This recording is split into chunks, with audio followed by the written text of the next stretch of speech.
হরে কৃষ্ণ, জয় রাধে গোবিন্দ। শুভ সকাল বন্ধুরা। চলো সোনামণিদের জন্য আজ শনিবার সোনামণিদের জন্য নতুন কিছু করবে। এখানে ময়দা দিয়েছি, 1 কাপ ময়দা, 1/2 কাপ সুজি, আর এখানে নুন আর বেকিং পাউডার, অল্প একটু নুন একটু বেকিং পাউডার। এবার এখানে সাদা তেল বেশি, ঘি 1 চামচের মধ্যে মিশিয়ে দিয়েছি। এই যে টক দই, এটাকে ভালো করে এবারে মিশিয়ে নেব। এর মধ্যে একটা 10 টাকাওয়ালা আমুল দুধ দেবো, সেটা বের করিনি, এখন আইনে দিয়ে দেবো, সেটা দেখাচ্ছি না। 1 প্যাকেট 10 টাকাওয়ালা আমুল দুধ দিয়ে দিয়েছি, 1 প্যাকেট আমুল দুধ। এবারে নর্মাল দুধ দিয়ে আমি এটাকে মেখে নেব। এর মধ্যে একটু জোয়ানও দিয়েছি। আমি নর্মাল দুধ দিয়ে এটা মেখে নিয়েছি। কি দিয়েছি? 10 টাকাওয়ালা একটা গুঁড়ো দুধ দিয়েছি, আমুল, সেটা দেখাইনি, মুখে বলে দিয়েছি। টক দই, একটু চিনি দিতে ভুলে গেছি, একটু চিনি দেবো এবারে, ভুলে গেছি। দিলেও চলে, না দিলেও চলে, কিন্তু আমি ভুলে গেছি। চিনিটা দিয়ে দেবো এর মধ্যে, একটু কড়াইতে গরম করে দিয়ে দেবো চিনিটার মধ্যে।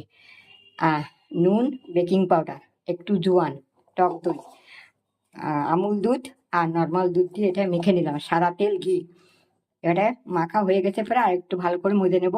এই যে ভালো করে আমি মজে নিয়েছি, কড়াইতে লাগছে না। এগুলো আমি ছোট ছোট করে লেচি করে নেব। এটাকে আমি রুটির মতো করে বেলে নেব, এক হাতে তো। আমি এই যে বেলে নিয়েছি, এবারে আমি এটা দিয়ে কেটে নেব। কড়াইতে আমি সাদা তেল আর ঘি দিয়ে দিয়েছি। এই যে পাতিগুলো এখানে কেটে কেটে নিয়েছি, এগুলো ছোট ছোট নানপুরি করছি।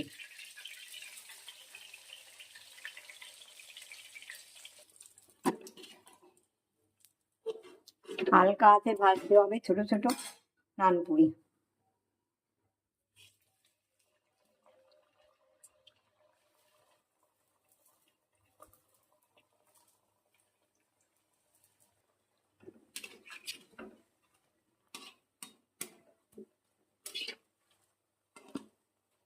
একদম এরকম ভাবে ভেজে নিতে হবে সব।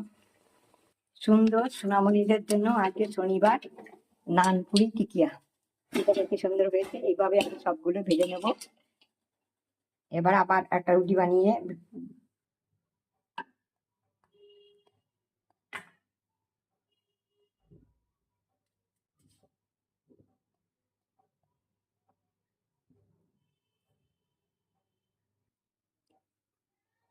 এবারে বেলে আবার কেটে নিয়েছি। আসলে একা আমি